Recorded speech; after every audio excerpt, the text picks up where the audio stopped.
지난 이야기. 국가 주도의 대대적인 군사 개편을 단행한 조선. 대규모의 병력을 양성하면서 국방 여진족 투보를 위한 만반의 준비를 마치는데 보병이 앞에 방어벽을 쌓아요. 방진, 사각형진, 뭐 예진, 앞이 뾰족한 진, 원진 이런 거 얘기하는데 기병하고 보병이 중대를 이루어요. 정도전에 오행 출진가라고 있었대요. 노래인데요? 출진 가면? 전열과 중간 축이 수비가 되어 대열을 내 후위는 그렇게 지으려고 했던 정도전의 진법을 국방 문제는 이건 놔두더라고. 조선이 건국할 때 원나라와 명나라의 교체기였죠. 이 중국에서 이 왕조 교체가 나면요, 이 만주가 부글부글해져요. 왜냐하면 만주에 대한 통제할 틈이 없거든요. 그래서 이쪽이 이제 버글버글 일어나는데 그 여진을 둘러싸고 명과 조선이 좀 갈등을 겪습니다. 동북면에 있는 여진은 조선으로선 상당히 자기 편으로서 요긴한 세력이었음에도 불구하고 이런 일 때문에 여진과의 무역을 전면적으로 단절하면서 이른바 본격적으로 여진족들이 조선에 넘어와서 약탈을 하는 계기가 됩니다. 조선의 여진 정벌 세 번째 이야기. 그럼 조선 입장에서는 당연히 우리 팀하고 같이 조금 잘 엮이는 애들을 좀 지원해주고 도와주고 좀 힘을 합쳐서 나머지를 좀 쓸어버리면 조선 입장에서는 편하잖아요. 그러니까 그때 당시에 조선과 명나라, 그다음에 요동 지역 쪽의 정세가 대단히 복잡했다고 하더라고요. 그러니까 명나라는 이제 성조라고 있었는데 명나라 성조 사후에 의외로 그러니까 여진에 대한 분열책을 썼음에도 불구하고 의외로 여진에 대한 끊임없는 침탈에 시달려요. 그래서 이 만주 요동 지방에 대한 그 영향력을 점차 상실해가고 있었습니다. 명나라가? 예. 그러니까 이렇게 되니까 처음에 그래도 조선이라는 나라 좀 셌었나 봐요. 그 명나라가 조선에 대한 견제책도 제대로 가동을 못해요. 이때 당시에는. 그렇게 되면서 그 명나라 사람들한테 관직을 받았던 여진족 사람들한테 조선이 일부러 수직 정책을 합니다.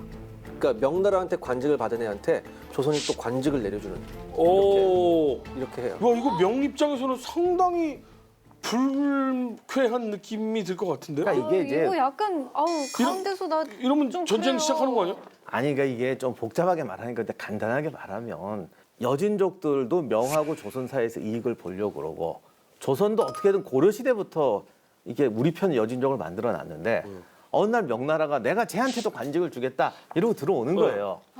조선 입장에서 이거 애매하잖아요. 어디서 깜빡이도 없이 들어와? 뭐 이런 느낌이잖아. 근데 그런 거라고 뭐라고 하기에는 조선은 힘이 아니 근데 아니, 이때는 이때 괜찮았어요. 당시에는 이때는 명은 괜찮았어요. 좀 힘을 잃어가고 조선은 단단하게 있다는 그러니까 거잖아요. 명나라라는 나라가 확 주원장에서 그때부터 확 이게 아니라 얼마 못 가서 이제 비실비실비실해요 이 나라가. 조선은 처음에 상당히 셌어요. 그러면 진짜 말 그대로 한번 붙어야지. 그래서 외교적 마찰이 생겼어요. 근데 여기서 여진족들이 특히 이제 관직을 받은 여진족들이 뭘 하냐면 양쪽에서 관직을 받으면서 양쪽에서 이익을 취하니까 양다리 정책을 계속해요. 양다리는 차야 되는데. 아 이거 외교라는 게 그렇죠. 뭐 그래서 처음에는 네. 영락제랑 사돈까지 맺었던 그 어출할 때 건주의를 관할 관직을 줘요. 근데 같은 건주의 중에 회령에 있는 먼토무가 이제 친조선파인 거야. 네. 또 조선에 와서 부탁을 해요. 사시면 연락 좀 해라. 지네들하고 차이가 안 좋으니까 길도 통보해라. 근데 조선이 네 중국 사신을 그럼 우리가 중간자 노릇하면서 먼토무한테 데려다 주겠다. 그리고 먼토무한테 가서 또 딴소리 해요. 야 중국 관직 받지 마라. 외교 잘했네. 잘했네, 외교. 이런 예가 드물어요. 근데 중요한 건 상대도 바보가 아니라는 거죠. 그래요? 그래서 가끔 바보가 있잖아요. 근데 중국 사신이 갔어. 먼토무를 만났어. 아, 그래서 감동적인 말을 합니다. 내가 태조 때부터 조선을 20년을 섬겼다. 그리고 우리보다 먼저 조선과 명은 형제의 나라라며. 근데 뭐 굳이 나보고 또 무슨 명을 섬기라고 그러냐. 내가 조선을 섬기고 조선이 명나라와 형제의 관계면 그러면 됐지. 그러니까 이 정보가 다 들어오잖아요. 조선에서 잘했어. 그래서 조선은 야 이거 정말 감동이다. 됐다 했는데 이야, 말 과연 잘하네. 진짜 바로 지킬까요? 그다음에 또 뭐가 와요. 뭐요? 뭐예요? 아까 말한 건주 여진도 세 파가 있다고 그랬잖아요. 내가 명나라 관직을 안 받으면 나머지 저쪽 애들이 압박을 해서 내 백성들이 절로 간다. 그래서 나 어쩔 수 없이 좀 받아야겠다. 그러니까 조선한테 잘 보이는 것처럼 했지만 결국은 저쪽 것도 받겠다. 받는 정도가 아니라 명나라로 들어가겠다고 그래요. 자기가 직접. 이런 친구들이 야. 있어요. 이게 이 녀석이. 차라리 이게- 애초에 나한테 그런 얘기 하지 말지. 이게 그거예요. 10길 물속은 알아도 한길 사람 속은 모른다. 와, 외교에 친구가 어딨어. 먼추이 외교 잘하네. 그래서 또 조선이 명나라에다 또 보내요. 네. 아 제가 뭘 거기까지 가서 만나냐. 그러니까 뭐 우리가 관리하게 놔둬라 이런 뜻이었겠죠. 네. 아, 형, 저 내가 알아서 할게. 이런 느낌인 거예요? 그랬더니 또 명나라 황제가 조서 같다고 해요. 어. 이럴 때 네가 왜 우리나라에 가서 이러면 안 돼. 안 되죠. 아무리 강대국이라도 네. 그렇게 하는 게 아니에요. 아까 부인 하나가 저기 네. 황후가 됐다고 그랬잖아요. 여주 사람들이 진짜 친척인 걸 떠나서 알고 보면 뭐 다 같은 친척이다 뭐 이러잖아요. 네. 아니 황후가 친척을 만나겠다는데 니네가 왜 시비냐. 야 치사하게 이렇게 나오대. 할 말이 없어. 잊을만 하면 나오는 이 가족 아, 관계. 이거 가족은 못 건드리지. 사실 이쪽이 어떤 친족 관계인지도 모르고 모르죠. 파악이 안 돼요. 그 둘은 사실 라이벌인데 아무튼 그렇게 오더라고요. 그래서 내 생각엔 이거 그 먼터부터 다 생각이 있어서 양다리 걸은 것 같아요. 그러면서 이제 긴장 관계가 팍 올라갑니다. 졸지의 먼터무가 명나라를 그 관직을 받으면서 나 이거 믿으라고 동격이다까지는 아니지만 아무튼 나도 이제 예전에 내가 아니야. 그쪽 관님 뭐라 그랬지? 아, 조금 넘내나 보다 뭐. 예. 어, 이거잖아요.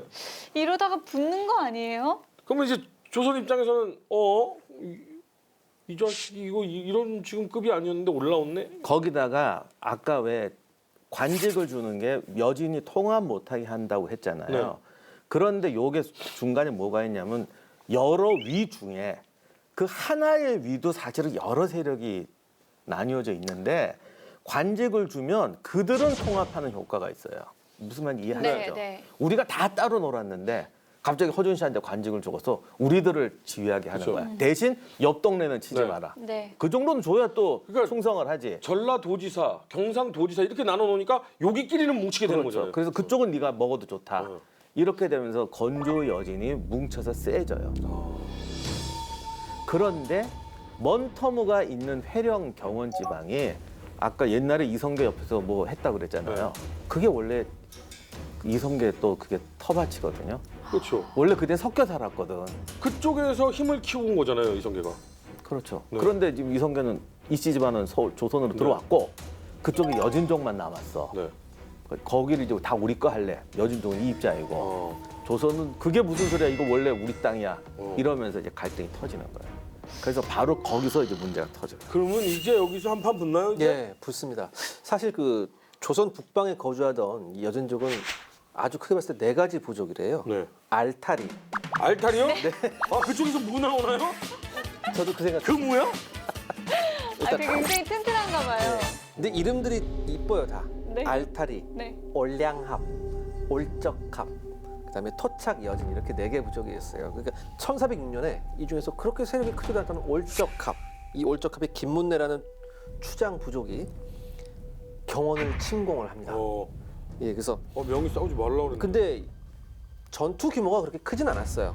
가장 중요한 전투를 하나 보면 1410년 2월에 중갑기병 300명으로 침공을 했다고 해요. 그러니까 중갑기병 300명이면 뭐 그걸 전쟁이라고 해야 되나 뭐라고 해야 되나. 국지전 그 네, 지역 네, 전투 네. 정도. 그래도 기병 300이면 원래 그렇죠. 예. 보병 전력까지 하면 그래도 1000명은 넘는. 이때 조선에서는 경원 병마사 한흥보가 방금 말씀하신 대로 100명으로 출전을 합니다. 아, 그래서 전투 중에서 이 한흥보는 전사를 하게 됩니다.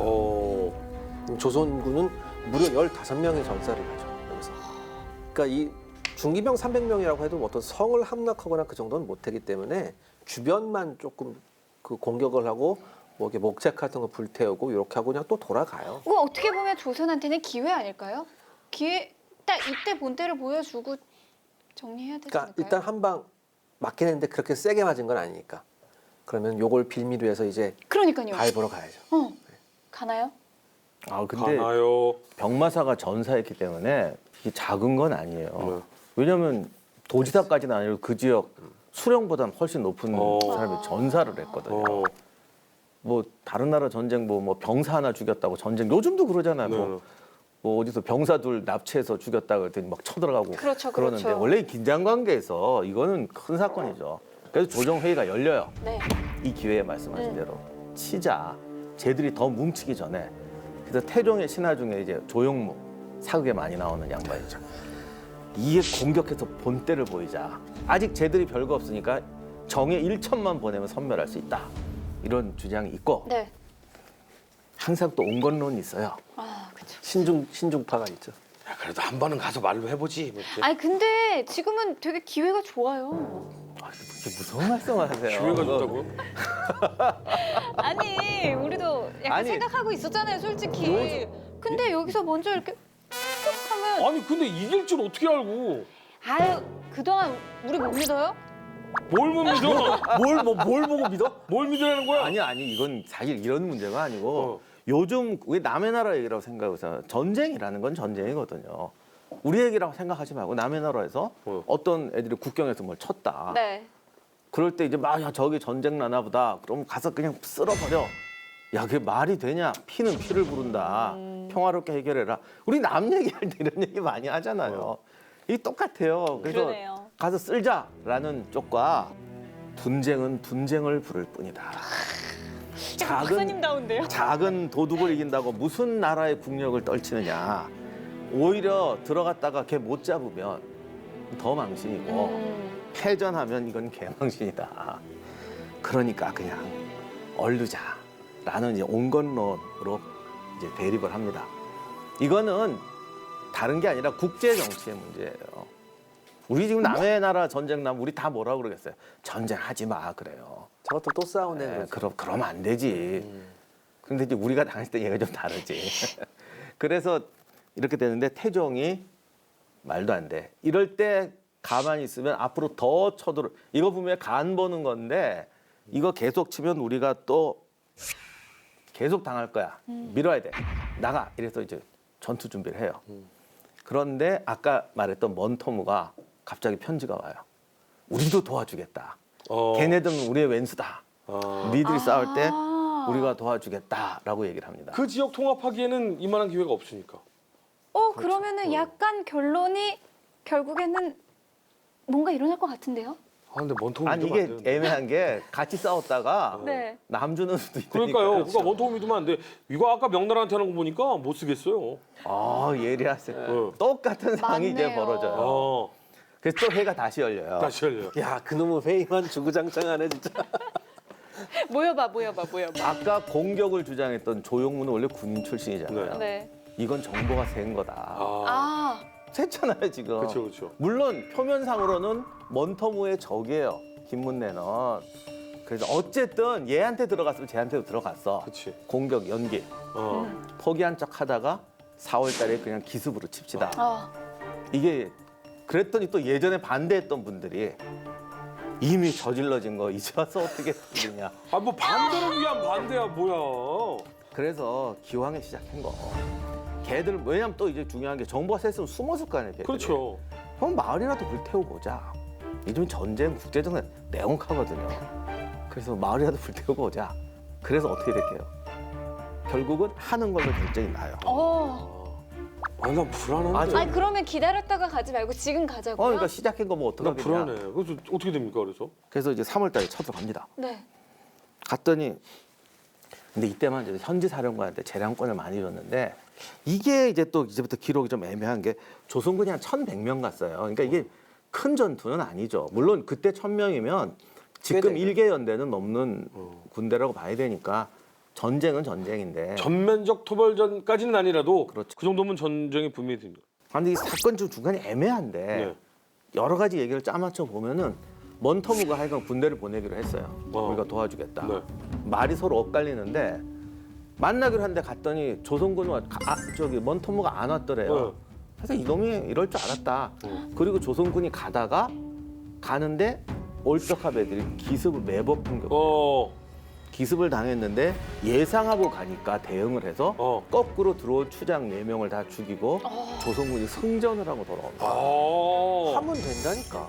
야. 그래도 이런 건 대단하죠. 네. 매복까지 당했는데. 그리고 나서 하는 말이 처음에 저 먼토모 자식이 작전이었다. 저놈이 원래 짜갖고 저거 쟤더라고. 흘린 거야. 예, 그래서 원래 지네가 선봉 쓰고 뭐 우리부 뒤에 따라오라 그러더니 선봉 쓰고 갔으면 지네들이 합쳐서 올려는 음모였다라고 얘기를 해요.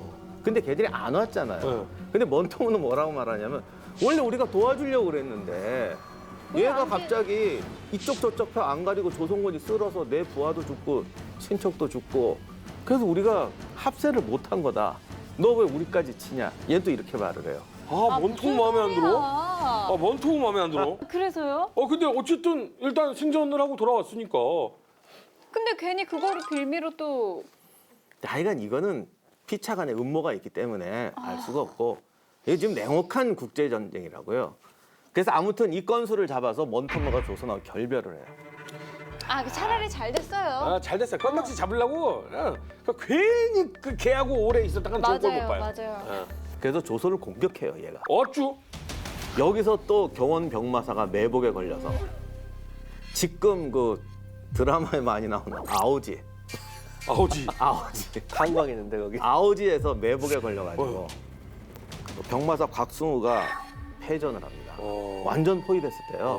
그래서 무려 73명이 사망하고 52명이 부상당하는 아주 곽승우도 죽을 뻔했는데 뭐 어떻게 관우처럼 그냥 뭐 말도 다치고 뭐 본인도 다쳤는데 뚫고 나왔다고. 그래서 오히려 야 장하다 뭐 이렇게 말할 정도로 네. 아무튼 지금까지 있던 중에 최고의 패전을 당하죠. 이렇게 되니까 경원을 사수할 수가 없게 돼요. 그래서 후퇴하자. 뒤로 물리자. 그러면 여지껏 해놓은 걸 다 뺏기게 생겼네. 그래서 이제 경원을 빼앗기게 생긴 거예요. 네. 근데 경원이 원래 이씨 집안, 이성계 집안의 네. 본거지였고 원래 이성계의 고조부였던 이한사가 전주 향리였는데 뭐 여자 문제를 어떻게 저기 반론을 찌르고 아니 여자 문제 일으키는 사람이 역사를 바꾸는 사람이 참 많긴 해. 그래서 가서 터잡은 데가 경원이에요. 그래서 거기에 이한사가 부인의 능까지 있어요. 그러니까 조선에서 왕들이 하는 말은 이게 우리 저기 선조의 무덤 그것도 동북면에 자리 잡은 첫 번째 분의 묘가 능이 있는데 이걸 어떻게 빼앗기냐. 또 신하들이 그래도 먼토무가 예전에 태조도 같이 설마 능을 훼손하겠습니까? 설마가 사람 잡지요? 아니 그러니까 놔둬도 괜찮을 알아서 겁니다. 할게. 싸우지 맙시다. 그냥 뒤로 물립시다 막 이러는 거예요. 국가를 위해서 개인의 이걸 좀 양보하십시오. 이게 어떻게 개인이냐 왕이면 꼭 국가지 뭐 거의 이런 논쟁이에요. 그래서 아무튼 이게 좀 복잡한데 뭐 수비대를 보내고 주민은 철수시키자 어쩌고 저쩌고 하다가 중간에 뭐 이렇게 저항하려고 그랬는데 식량 떨어졌다. 병사들이 동요했다. 뭐 원군이 원래 너무 멀다. 결국 후퇴합니다. 아유. 먼토무. 그뿐이 아니라 그 능 두 개를 함흥으로 옮겨버려요. 누가요? 조선에서. 그 경원을 완전히 포기하는 거죠. 그래서 그 능이 지금 함흥에 있어요, 지금. 그래요. 이때 또 어떤 분은 그렇게 생각할 거예요. 야, 군대 1000명 보내는 데를 못 가서 뭐 300명, 500명한테 깨져가지고 그걸 물리냐라고 말씀하는 분들이 있는데 이게 왜 그러냐면 군대가 가서 군대만 있는 게 아니에요, 당신은. 주민이 같이 가야 돼요.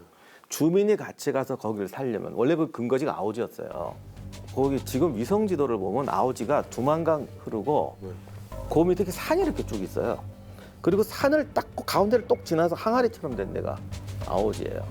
그러니까 이게 두만강 건너오는 애들이 배질 않아요.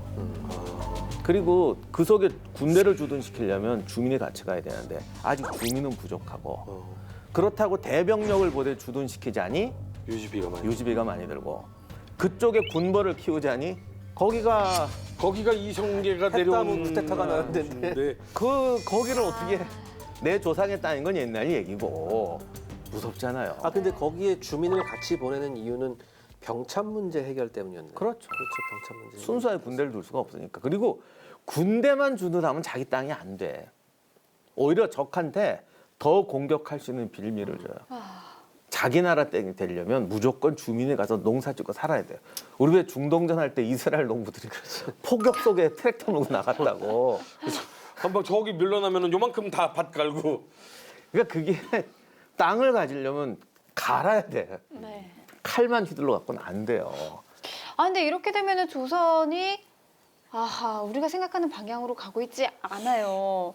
공경에 빠지게 됐는데 여진족 쪽에서는 어떻게 나오나요? 근데 이 건주 여진 쪽도 뭔가 사정이 있었나 봐요. 갑자기 급 화해 모드로 나와요. 네? 먼터무가 그 아까 어출이라고 오녀산 쪽 가버려요. 가요? 예, 거기서 그 건주 위에 큰 세력이 어출하고 이 먼터무였는데 둘이 합세를 해버려요. 왜? 그리고 버리고 가버려. 그러면 경원 비었네요. 그렇죠. 다시 들어가면 되겠네. 못 들어가지. 왜요? 아무튼 깨지고 나왔잖아요. 아, 그러면 이 상황은 지금 애매하네요. 조선에서도 거기에 사람 보내기 좀 애매하고 여진은 무슨 일인지 둘이 안녕 하고 떠나고 빈 땅 돼 버렸네. 근데 이 1423년에 먼터무가 이제 회룡 쪽으로 돌아옵니다. 그리고 어허출의 손자 이만주가 압록강 북쪽으로 이주하게 됩니다. 아, 또 싹 내려오는구나. 아니 근데 그러면 그 아까 1411년이라고 했나요? 그 근 10년 동안 무슨 일이 있었길래? 여기는 10년을 다 했네. 화해를 했다가 또 긴장이 고조되고 그러니까 또 제 화해를 생각에는 했다가 하여간 거기서 뭉쳤을 때는 뭔가 다른 꿈이 있었겠지. 네. 명나라를 치려고 했던 건지 아니면 뭐 다른 여진을 네, 다른 정벌하러. 정보하에 뭔가 다른 꿈이 삽쳤는데 안 안 돼. 되는 거예요. 너랑 나랑은 안 맞아. 그러면 다시 가서 조선 쪽으로 내려오자 해서 얘네들이 갈라져고 하나는 회령 쪽으로 하나는 강계 쪽으로 딱 와서 이제 건주 우위 자위가 이 둘이 이제 조선하고 이제 복잡한 관계가. 상당히 긴장감이 흘렀겠는데. 아니 근데 보통 이렇게 내려와서 있으면 여진이 제일 잘하는 게 와서 툭 치고 털어가지고 가고 와서 툭 치고 사람 게릴라전. 잡아가고 이거 많이 했잖아요. 네. 이때가 이제 세종 때예요. 아, 세종에 마음이 편안하네. 앞으로 뭔 일이 있을지 모르겠는데 편안해졌어. 세종대왕 때문에. 마음 놓고 이게. 들어봅시다. 네. 그러니까 태종 때 아무튼 치욕적으로 이제 뒤로 왔는데 세종은 이럴 순 없다라고 생각했던 것 같아요. 군사 기지를 야금야금 위로 올리려는 계획을 세우고 있었어요. 그런데 이제 내려온 거죠. 네. 그런데 이제 그동안 세종이 아까 우리가 얘기했지만 양계 지방에는 이권 제도라고 그러니까 일하며 싸우고 싸우며 일하는 시스템을 만들어 놨어요. 많이 정비가 됐죠. 사실 이것뿐만 아니라 준비를 많이 했어요. 세종은 확실히 다른 게 땅만 회복하면 무슨 의미가 있냐. 어. 여기를 우리나라 땅으로 만들려면 두 가지가 필요해요. 사람을 그렇죠. 주로 사람을 시켜야죠. 넣어야 돼요. 네. 근데 사람을 넣으면은 저게 또 기습해 오잖아요. 네. 국경을 만들려면 먼저 확고한 지형선이 있어야 된다. 어. 나폴레옹이 이런 말을 했는데 국경은 아무데나 그어지지 않는다. 반드시 강이나 산이나 사막이나 뭔가 자연적으로 적을 방비할 수 있고 전쟁에 유리한 지점으로 국경이 주어진다. 유일한 게 그냥 막 그어지는 데는 사막인데 사막은 그냥 선으로 쭉 간대요. 그건 지금도 그래요. 하지만 그거는 사막이란 자체가 그 자체가 공격하기 힘든 데잖아요. 네. 그래서 실제로는 강이나 산이나 어떤 지형선을 따라 방어에 적절한 곳으로 국경이 만들어진다. 그럼 어딜까요? 여진을 효과적으로 막을 수 있었던 곳이. 백두산 자락으로 해서 이렇게 이어지는 우리나라 땅을 놓고 보면은 네. 결국은 강이에요. 그래서 압록강, 압록강. 두만강 라인을 따라서 국경선을 만들어야겠다라는 생각을 하게 되죠. 그래서 그 국경 라인을 지킬 수 있는 곳에 군을 설치하고 군사기지를 만들어야 된다. 이런 결론을 내렸던 것 같아요. 조금 아쉽긴 하네요. 이게 지금 우리 입장에서는 저거 왜 만주까지 안 올라갔니 막 이러는데 전쟁이라는 게 마음만 먹는다고 되는 그쵸. 게 아니고 네. 저 압록강 두만강 라인을 지켜서 땅에 씨 뿌려서 이게 우리 땅이라고 하는데 앞으로 150년 이상의 세월이 걸립니다. 와. 그 정도 왜냐하면 돼야지. 여진족 입장에서 자기들이 몇백 년 동안 살아왔기 때문에 뭐 우리가 굳이 따지면 당군 할아버지까지 올라가서 누가 먼저 했냐 할 수도 있는데 이거는 현장에서는 별 쓸모가 없어요 사실. 야, 이게 사군육진이군요. 이게 그렇죠. 사군육진. 그러니까 이렇게 가르쳤어야지 내가 역사 시간에 안 졸고 잘 배우고 지금도 기억하고 있지. 사군육진은 외우고 있어요. 근데 이게 왜 탄생을 했는지 어떻게 탄생을 했는지 어디 라인에 탄생을 했는지 이런 재밌는 이야기는 안 배우니까 평생 안 잊을 거야 아마 이제. 그래서 이제 사군육진 개척 작전이 시작이 됩니다. 그러면 이제 어떻게 좀 만발의 준비가 됐으니까 여진 정벌 하러 가나요? 여기에서 세종의 책략이 빛을 발합니다. 아주 지혜로움이 빛나는 대목인데요. 세종 여진 정보를 일단 주장을 하죠. 하지만 신하들이 격렬하게 반대를 합니다. 왜요? 왜 반대하겠습니까? 힘드니까. 자기들 일권이 뭐 떨어지나? 싫어 일단 가는 게. 그러니까 이 별하별 저기 핑계를 다 대요.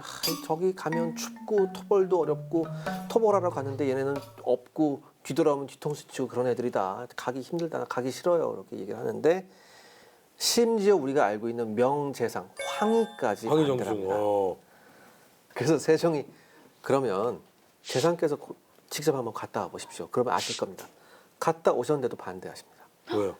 갈 데가 못 됩니다. 이러면서 어찌됐든 근데 황희정승 정도 되시는 분이라면 황이라면 정말로 그 라인을 두고 아무리 여기에 지금 여진이 있고 전쟁을 치러야지 내쫓을 수 있다고 해도 국경을 완벽하게 만들 수 있다면 그러면 앞으로 두고두고 후세에게는 이 방어를 좀 편하게 할 수 있게 만들어주는 거잖아요. 근데 왕이 이렇게 주장을 하는데도 이렇게까지 반대를 해요? 안 할 수 없지 않아요? 신하들 입장에서는 그 요즘 평화론하고 비슷해요. 어쨌든 거기 뭐 별로 좋은 땅도 아니고 여진하고 우리하고 이렇게 외교적으로 잘 지내면 됐지. 굳이 이게 분쟁을 일으킬 필요가 있느냐. 그리고 항상 전쟁을 일으키면 절대 평화는 오지 않는다. 뭐 어떻게 보면 일리 있는 말이기도 해. 피는 피를 부르고 또 피를 부르고 피피피 하다가 피박 쓴다 뭐 이런 얘기죠. 근데 예? 박사님까지 이런 식이에요?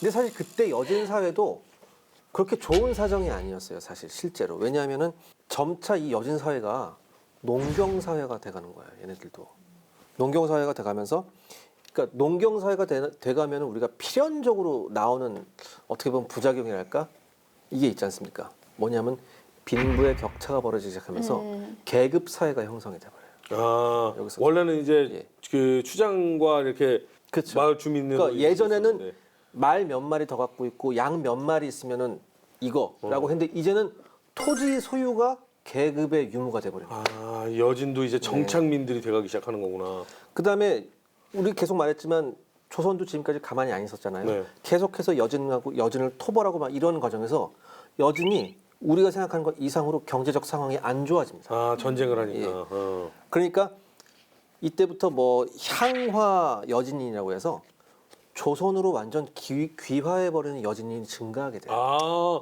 그러면 이게 진짜로 기회인데 이렇게 조선 쪽으로 아예 정착을 할 귀화인들이 생긴다는 건 여기만 방벽을 딱 잘 해놓으면 어차피 귀화해서 주민들도 생기고 이러면 조선의 국경을 잘 잡을 수 있잖아요. 그게 이제 똑같은 얘기예요. 그러니까 그렇게 되니까 얘들 힘없었다 치자와 네. 봐라 이렇게 잘 친하게 지내고 잘 좋아지는데 굳이 쳐서 왼수를 만들 필요가 어딨냐. 그렇죠. 잘 지내자. 이 말로 하는 논쟁은요 절대 승부가 안 나요. 그래 쳐요 안 쳐요? 쳐요 안 쳐요? 아니 근데 잠깐 좀 그건데 네. 또 세종께서 잘하신 게 뭐냐면 향화한 여진에 대해서 아까 말씀드린 수직제도 즉 관직을 내려는 걸 대폭적으로 확대를 하셔요. 그러면서 많은 여진들이 거기에 야 우리가 조선에 귀화를 하게 되면 저기서 관직도 받으면서 우리가 당당한 조선인으로 살 수 있다라는 생각까지 심어주게 된다고요. 네. 그림자 관직. 예, 근데 여기서 세종이 참 센 게 세종 큰 그림을 그리면 우왕좌왕하지 않고 가요. 사람들 앞에서는 뭐 반대 찬반 양론이 분분하면 뭐 이러자 그러지. 그러나 양쪽이 다 납득할 수 있는 전술은 야금야금 해요. 그러니까 준비는 계속 하는 거죠. 그 벤구리온 같네. 그러니까 방금 보세요. 여진족한테 관직 주자. 이건 강경론이나 온건론이 다 동의하거든요. 어. 왜 그렇게 평화롭게 지내자. 어. 강경론은 그래 이렇게 해서 적을 방치시키자. 우리 편을 만들고. 우리 편도 만들고. 그거 다 되잖아. 그럼 하는 거야. 아. 그리고 본인은 뜻을 안 꺾어. 그래서 이제 늘 주장은 그거예요. 쟤들이 우리를 치지 않니? 이게 맨날 얻어맞으면 더 친다. 뭐 하여간 그 논리가 싸우는데 그래서 한번 마음 먹고 했는데 신하들이 끝까지 반항을 하네. 안 된다 안 된다. 목을 쳐버리죠. 아, 그거 조용히 있잖아요. 김부장은 있는가? 잠깐 그건 궁예고요. 잠깐만. 마구니가 싫었구나. 세종이 무서운 거는 네. 아무리 뛰어난 지도자라도 자기 혼자 할 수는 없어요. 아, 그쵸. 강제로 시키면 마지못해 한다고요. 네. 그리고 제일 무서운 거 우리 대마도 할 때 봤잖아요. 마지못해 하면 끝나고 나서 누군가 또 희생양을 찾아요. 솔직히 말해서 전쟁해서 사고 안 나는 전쟁이 있을까?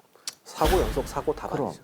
일개 사단이 승리해도 몇 개 중대, 몇 개 일개 연대는 패전할 수도 있어요. 맞아요. 그리고 그 안에서 엄청나게 잘못된 판단과 사고가 나올 수 있어요. 고지로 돌격하라고 그랬는데 잘못 갔다든가 뭐 전멸했다 이런 사건은 얼마든지 나거든요.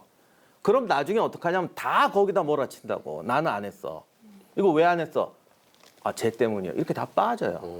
그래서 이럴수록 총력전을 하려면 두 가지가 필요해. 다 같이 손에 피를 묻혀야 돼요.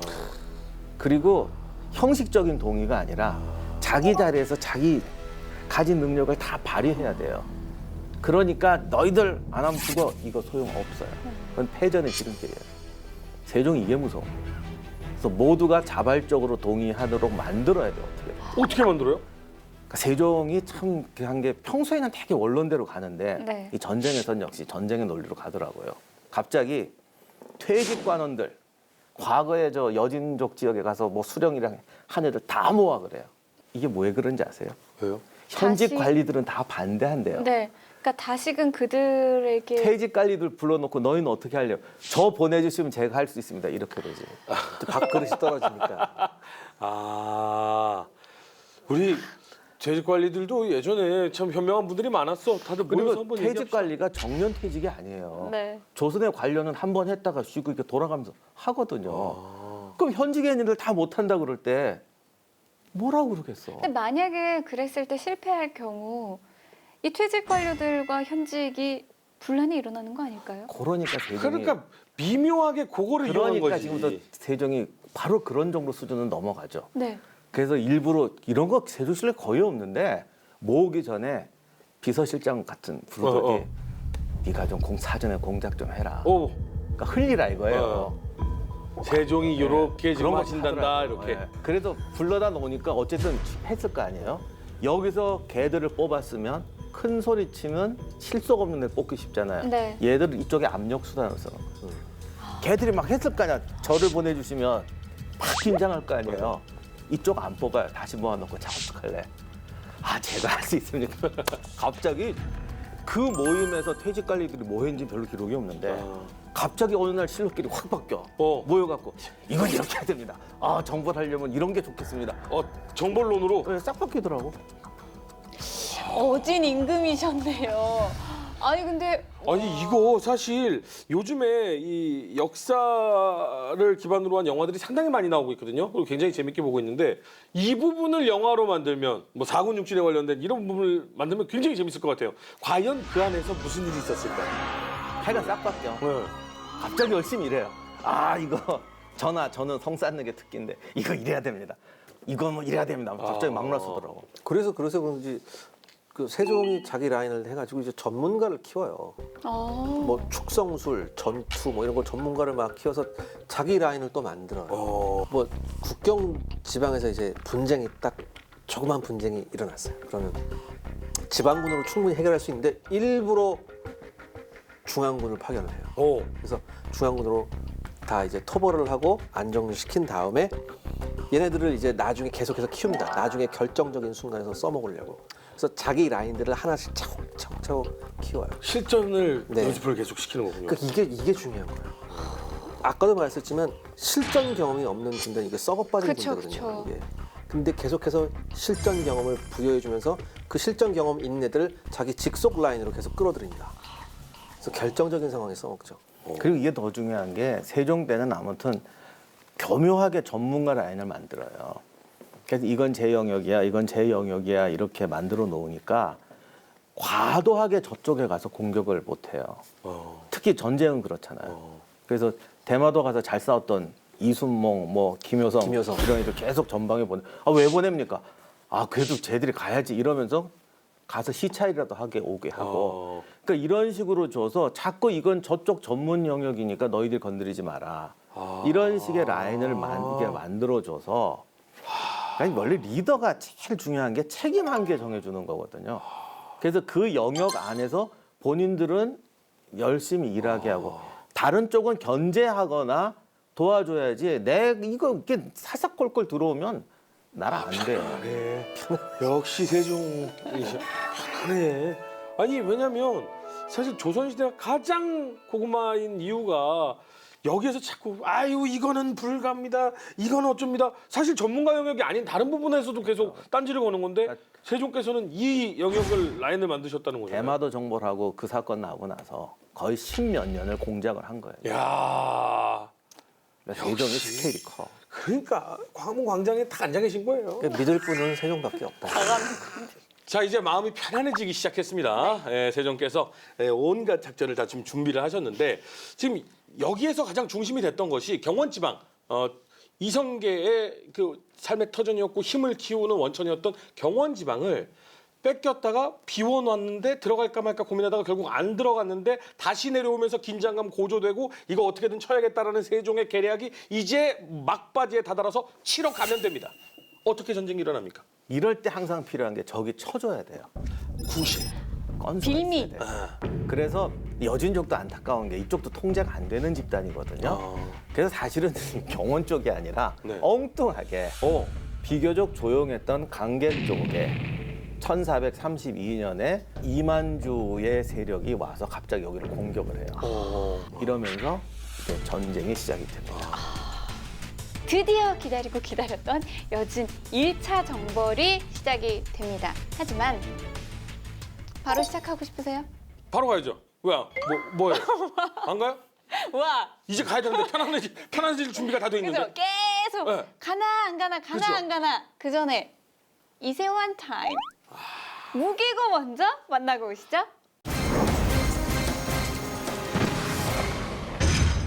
무기고에 오신 걸 환영합니다. 세종대왕 시기 무려 1만 5천의 조선군이 북방을 개척하러 갑니다. 우리 영토 북방에서 언제나 우리를 괴롭혀온 여진적을 몰아내기 위해서였죠. 발해 멸망 이후 우리의 옛 땅을 찾기 위해 400년 만에 북벌이 시작됩니다. 오늘은 사군 육진 개척 당시 초기 조선군의 냉병기에 대해 알아보겠습니다. 조선시대 최강의 무기라고 하면 역시 활이죠. 우리 민족이 잦은 외침에도 이 땅의 주인으로 계속 남을 수 있었던 데는 활의 역할이 컸습니다. 조선의 활은 합성궁이었습니다. 재료는 물소뿔과 삼뽕나무, 대나무, 소힘줄, 그리고 벚나무 껍질 등이었습니다. 이들 재료를 민어브레프를 이용해서 접합해 사용했죠. 이렇게 만든 조선의 각공은 크기가 작음에도 불구하고 긴 사정거리와 강력한 위력을 발휘했습니다. 당시로서는 최강의 병기였죠. 조선 각궁의 가장 핵심적인 재료는 물소뿔이었습니다. 주로 중국과 일본을 통해 물소뿔을 수입한 조선은 항상 물소뿔의 확보에 어려움을 겪었습니다. 조선은 몇 차례 물소를 수입해서 키워보려고 했지만 기후가 맞지 않아 번번이 실패했다고 하네요. 활을 알아보았으니 이번엔 화살촉을 한번 봐야겠습니다. 세종실록에는 대표적인 전투용 화살로 편전과 위협전 두 가지가 기록되어 있습니다. 편전은 흔히 애기살이라고도 불리는 짧은 화살이었습니다. 초기에는 길이가 25cm 정도였으나 시간이 갈수록 45cm까지 늘어났죠. 편전은 통화라고 불리는 반으로 쪼갠 나무 대롱에 넣어야 발사할 수 있었습니다. 장전 방식이나 발사 방법도 일반 화살에 비해 무척 까다로웠죠. 하지만 편전의 장점은 이 불편함들을 상쇄하고도 남았습니다. 무게가 가볍고 공기 저항이 적어서 사거리가 일반 화살의 2배에 달하는 250m 정도였습니다. 특히 화살이 날아가면서 적의 눈에 보이지 않았기 때문에 편전은 공포의 무기였습니다. 기록에 의하면 편전에 대해 다음과 같은 말이 있습니다. 통화는 적에게도 보이는데 화살이 아직 발사되지 않았다고 생각하기 때문에 화살이 보이지 않게 날아와 자신을 꿰뚫을 때까지도 적은 여전히 궁사만을 보고 있다. 공포의 무기 맞네요. 또 다른 화살인 위협전은 화살촉이 가볍고 화살깃이 작은 전투용 화살이었습니다. 조선시대 내내 편전과 함께 가장 주된 전투용 화살이었죠. 유효 사정거리는 140m 정도였습니다. 세종실록에는 위협전 전체의 길이가 80cm 내외로 기록되어 있습니다. 조선시대 전개 위협전의 화살촉은 폭이 중간 정도였지만 병자 호란을 거치면서 살상력을 높이기 위해 무거워지는 경향이 있었습니다. 조선시대의 대표적인 단병기에는 환도가 있었습니다. 외날이고 날의 길이는 50cm 정도로 비교적 짧았습니다. 조선은 그 어떤 무기보다도 활을 중요시했기 때문에 환도의 길이는 점점 짧아집니다. 심지어 조선 문종 때 기병령 환도의 길이는 그 날의 길이가 겨우 30cm 정도였죠. 이런 짧은 조선의 환도는 임진왜란에서 호된 대가를 치릅니다. 장병기의 대표는 역시 창이죠. 조선 전기의 창은 국조 오래의와 악화괴범의 그 그림이 상세하게 남아 있습니다. 날폭이 비교적 넓고 창자루가 창날 아래에 대롱에 삽입되는 투덕창 형태였습니다. 창자루에는 인연목이라는 나무가 쓰였는데요. 아마도 가시나무과의 수종 중 하나였을 것으로 추측됩니다. 하지만 이 인연목은 구하기가 쉽지 않았다고 합니다. 결국 세종 7년 단단하고 질긴 나무라면 수종에 관계없이 창자루로 사용할 수 있도록 조치가 내려집니다. 또한 세종 13년에는 창의 규격도 통일되죠. 그동안 창은 10척에서부터 13척까지 길이가 다양했습니다. 세종도양은 병조의 주청을 받아들여 11척 5천, 즉 3.5m 정도로 창의 길이를 통일했습니다. 조선 초기 타격 무기로는 철퇴가 대표적입니다. 40에서 50cm 정도 되는 자루 끝에 무쇠로 만든 추가 달려있는 타입이었죠. 철퇴는 환도와는 달리 별다른 훈련이 없어도 힘만 있다면 사용할 수 있는 무기였습니다. 그래서일까요? 조선시대에서는 철퇴가 주로 정변과 관련해서 자주 등장합니다. 쿠데타 세력 중에서 가장 힘이 좋은 인물이 철퇴를 들곤 했죠. 이상으로 조선 초기 냉병기에 대해 알아보았습니다. 이제 조선의 북벌이 시작되었습니다. 우리 역사에서 여간에서는 보기 힘든 장면이죠. 그 시작은 어땠을까요? 자, 이제 전쟁이 시작됐는데 어떤 규모로 시작이 되나요? 여기도 또 이제 세종의 노련함이 발휘가 되는데 전면전을 일으키자 이렇게 못 하잖아요. 네. 난리가 날 테니까. 그쵸. 그래서 처음에는 쟤들이 우리 주민과 재산을 약탈해 갔는데 이걸 어떻게 두고 보느냐. 그렇죠. 이렇게 돼서 이제 간신히 네. 그것도 반대가 무쌍했는데 네. 간신히 이제 시작을 해요. 네. 그때 이제 최윤덕 장군이 반대를 합니다. 네. 이런 거 괜히 국경 분쟁 일으킬 필요가 없습니다. 그런데 어떻게든 아까 말씀드린 그런 세종의 여러 가지 작전을 통해서 이제 하기로 했어요. 걔들 잡아서 보복을 해야 된다. 네. 그래도 최윤덕이 딱 가더니 네, 처음엔 1000명으로 간다고요. 자기도 1000명이 된다고 그랬거든요. 네. 근데 이게 막상 적진에 들어가야 되는데 불안하지, 이제. 군대가 어떻게 한 길로 갑니까? 그렇죠. 세 길로 나눠 가야죠. 저 막아가면서 그럼요. 피해 방어를 해가면서. 그래서 이래저래 해서 쫙 보니까 10,000명은 필요하다. 우와! 이 정도면 전면전 하겠다는 건데? 반대한 사람 맞죠? 예, 그리고 도둑놈을 쫓아가서 적진 깊숙이 어떻게 들어가느냐. 네. 군대는 세 방향으로 가야 되고 그리고 여진족은 얘들이 합세해서 덤비니까 네. 어쨌든 쟤를 잡든 뭘 하든 모든 부락을 동시에 점거해서 네. 딱 제압을 해야지 네. 쫓아다니다 보면 쟤들이 대규모로 결집해서 오히려 큰 전쟁이 벌어진다. 이 또 중동전 얘기해서 죄송하지만 6.1 전쟁 때 이스라엘 공군이 왜 동시 공격해서 공항을 박살내듯이 동시에 들어가서 딱 냉동시켜버려야 된다. 네. 고로 10,000명은 필요하다. 세종께서 이렇게 생각하셨겠지. 걸렸구나. 이거 짜고 치는 고스톱 아니야? 그 윤덕 장군께서 일부러 반대를 해. 처음에는 일부러 반대를 그 해서 전날 밤에 만난 거예요. 왜 부르셨습니까? 몰라. 근데 너무 세종대왕이랑 안 어울렸어요. 아이고 감정이입이 안 돼서 못 두 보겠네. 나 지금 사또 만나는 거야. 뭘로? 그러니까 결국에는 어떻게 보면 최윤덕 장군이 조금 뭐랄까 애초부터 약간의 액션을 취했고. 그러니까 세종이라면 정말 가능할 것 지령을 같아요. 내렸을 수도 네. 있어요. 반대해라. 그러니까 그래야 가신들이 이 사람을 뽑을 테니까. 그렇죠. 반대해라. 그리고 병력은 1,000명이면 된다고 큰 소리 쳐라. 그래서 보스는 네. 100만 원 필요합니다. 하면 딱 100만 원만 주면 안 되잖아요. 안 되지. 10,000명 필요합니다. 15,000. 15,000이 동원이 됩니다. 와. 다음 이야기. 15,000의 군사를 이끌고 여진 정벌에 나선 조선. 본격적인 세종의 4군 육진 개척 작전이 시작되는데 조선의 여진 정벌 네 번째 이야기. 이때 황희가 추천한 사람이 최윤덕, 하경복, 이순몽 이 세 사람이었었고요. 하경복은 또 최윤덕, 이순몽 이 둘을 추천을 합니다. 이게 왜였냐? 당시에 최고 실전형 장수가 이 두 명이었거든요. 사실 여진 정벌하면 이제 하경복, 김종서가 네. 최고 책임자인 건 맞는데 네. 야전형 장군을 뽑으면 최윤덕과 이순몽이죠. 성격은 이순문과는 정반대였어요. 그래 그런 느낌이 있어. 여기서 좀 충격적인 얘기가 있어요. 왜요? 이 기간 동안에 세종께서 네. 온천으로 요양을 떠납니다. 뭐 무슨 의미예요?